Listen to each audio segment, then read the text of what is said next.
What's up guys, this is Red888 doing an audio commentary introduction for Cecil.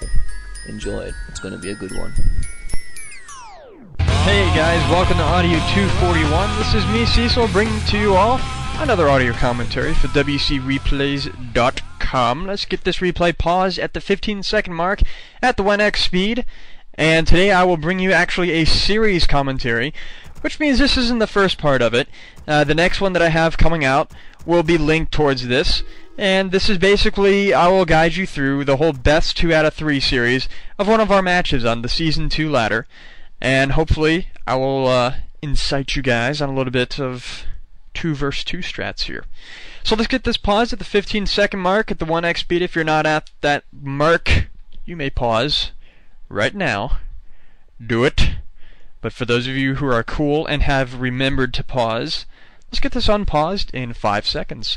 5, 4, 3, 2, 1, unpause. Alrighty. It begins. This is actually our first part of the Season 2. The reason being is because this is, we had our first team, they just didn't show up. I guess they did not care whatsoever. So that is sad. So this is our first game, so we're just kind of reminding ourselves, and we're getting ourselves pumped up here, reminding me that he gets super pissed if he shares control and he sees the little dotted thing around his units. I swear to God, this dude has like a miscarriage. He goes like freaking ballistic. And for some reason, it like hinders his gameplay. I don't know what it is, but it's like, it's like feeling his units. I just get the vibe, they're just getting felt up. I don't know. By the way, I'd recommend you have your vision set on Vicious. He was our game host. A fairly good game host. And so, we are going to begin. Now, the strategy that we are going to use in this game, I start off with a keeper. And we hopefully have kept the strat underground until now. Until, you know, when it's safe to announce it after we've played it through and all that stuff. But we're going to begin this as starting off with a keeper and hunts. I'm going to tech to get a Firelord. I'm not going to feed until I get to that Firelord. Once I have the Firelord and about, say, 4 to 6 hunts, that's when I start feeding. And what that does, once Quasi starts getting fed that, he simply starts getting a, what he's going to do, he's going to get grunts, quick bloodlust. He's going to just plow right through the tech. He's going to go tier 2. Right when he touches tier 2, he goes right to tier 3. He doesn't have to worry about getting any peons to make up for anything that got lost, because that's what I'm there for. At that point, that's when I start feeding him resources, and then when he reaches tier 3, he's going to get 2 to 3 Tauren totems. I believe he gets only 2 this game, which sucks. And, we see how that plays out. I don't want to spoil the rest of it for you, so just sit tight and watch, because there's going to be plenty on it. And not only this strat, but a few others that we have that we go for. So, this is a very bad harass. This is a harass gone wrong. What we initially plan on doing are wisps. There, you just said it right now. Wisps. We're going to get rid of those. So, we don't see any at first, but all of a sudden he starts hitting the Moonwell. So, alright, we can try to take out this Moonwell.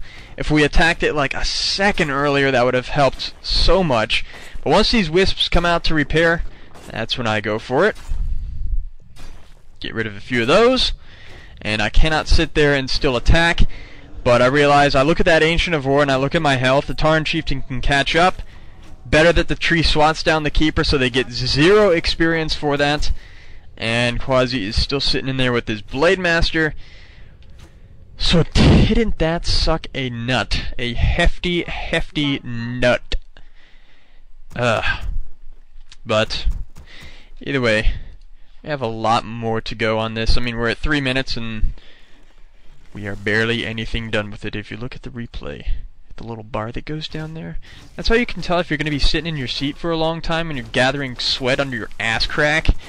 Yeah, that's your ass crack gauge. The gauge that you're looking at right now is a moderate amount of ass sweat, depending on your body mass index, but I will stop thinking about that now because that is pretty freaking disgusting to think about. The asses of the listeners. Why the hell am I even thinking? Never mind. Anyways, what are we doing right now? We are trying to stay a little bit into their territory. I'm not going to stop getting hunts right now because they're getting headhunters. He explains it as well, and we're just going to go right for a feed once I get the fire. Well, as I'm going for it, yeah. But I'm going to feed then before I get that fire lord, because right now, if I look at my stuff, I have plenty to feed him. So I have a lot to go. So he's going to start this off a little bit earlier, which, I don't know. This attack right here reminds me of the Leroy Jenkins video. If you have not seen it yet, I don't know where the hell you have been. You are an internet virgin. So we're going to go for gold mine. I swear to God, he has some infatuation with that moonwell, and he does not go for it. Why the hell did he not go for the freaking mine? He told me to go for it. But we're going to go for it anyways. So we're pulling off a Leroy Jenkins here. We just run in there blindly, and we're getting screwed, but we still stick to the plan. And, it's not my fault. I swear to God, he just told me. And if I do otherwise, you're like, has a miscarriage. I swear to God, this dude's psycho. I have a psycho for a frickin' teammate. I don't know.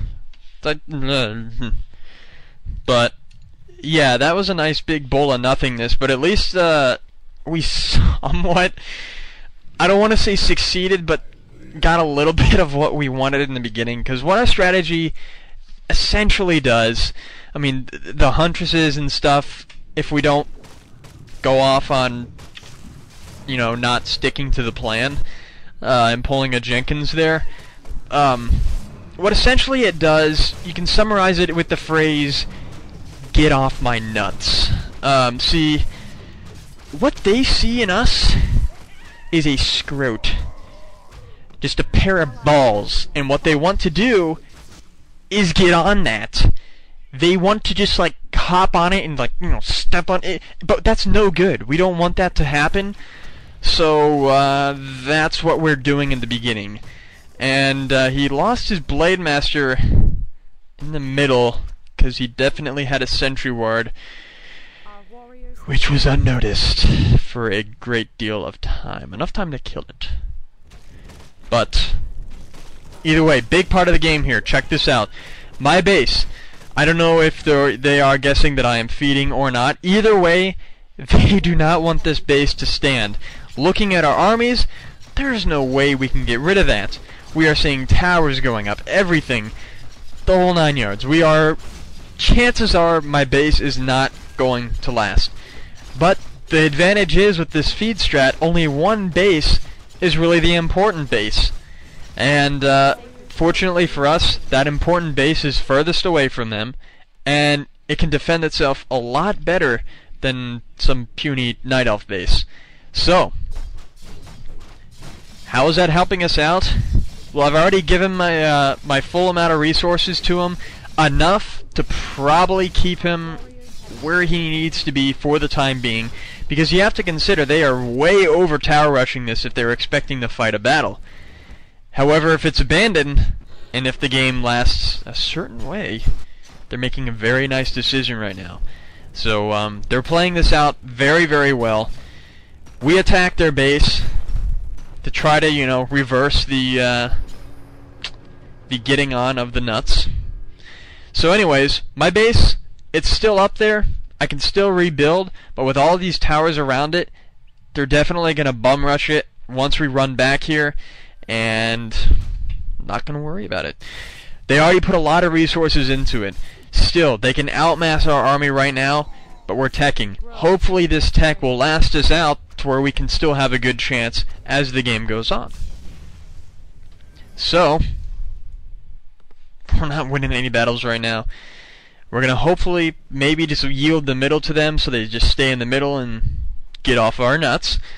Otherwise, we are in for a little bit of trouble at his base, which it looks like that is going to happen. So I'm not too excited about that. They're expanding on my base. So, I don't know. I try to make them chase after the lava spawn there to maybe slow them down so we can get back a little bit.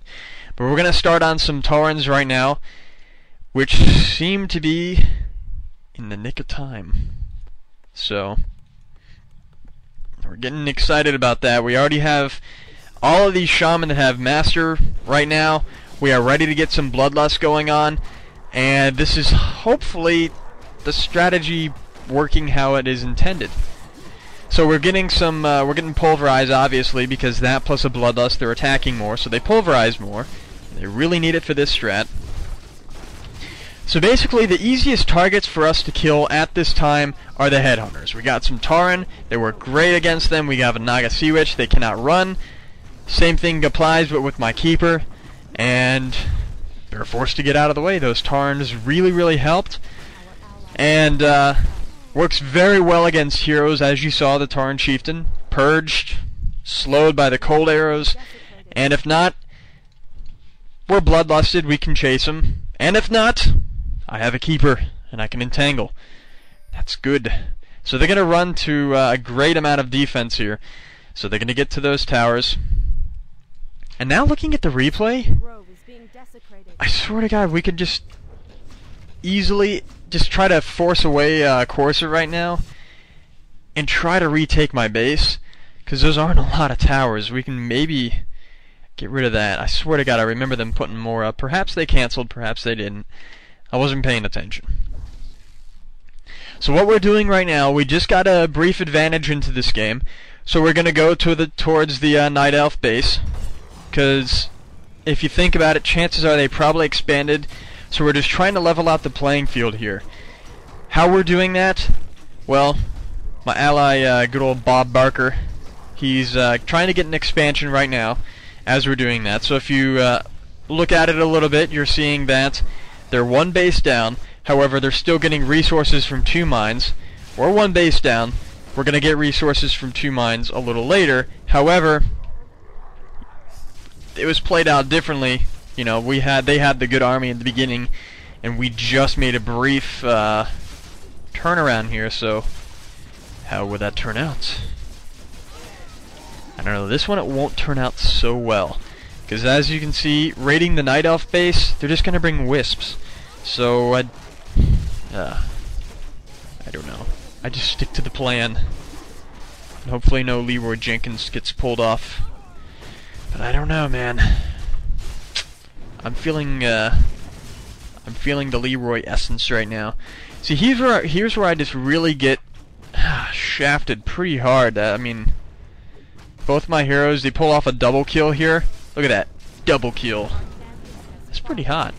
I mean, you know, for them, I was pretty pissed off at that moment. So, anyhow, still they can take on those hunts pretty well. Get as much damage as possible there, because considering the fact that we might be able to just keep on with it and take out the whole base here, whatever Night Elf unit dies won't come back for a long time. And the same thing applies for me. That's the problem here. So I have to fast revive. He's got enough. Well, he had enough. But not gonna happen. He's just gonna stick to his hefty Taurens. And still leaving a lot of reds in there. Wow.